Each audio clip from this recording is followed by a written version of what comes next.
ગામ પીપળવાથી રાજુભાઈ પધાર્યા છે, જે અહીં રાજકોટ કાયાકલ્પ આયુર્વેદિક ઔષધાલયમાં આવ્યા છે હાલ અત્યારે.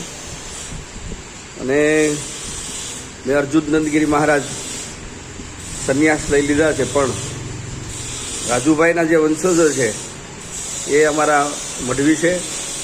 અને અમારા જે કાળા બાપા હતા તો લખા દાદા હતા, એ એમના ગુરુ હતા, એટલે અમારા મઢવી છે.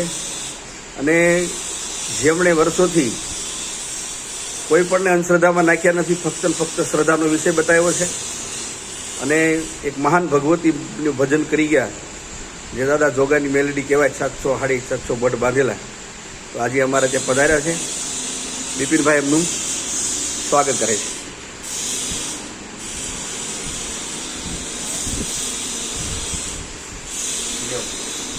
નાખો.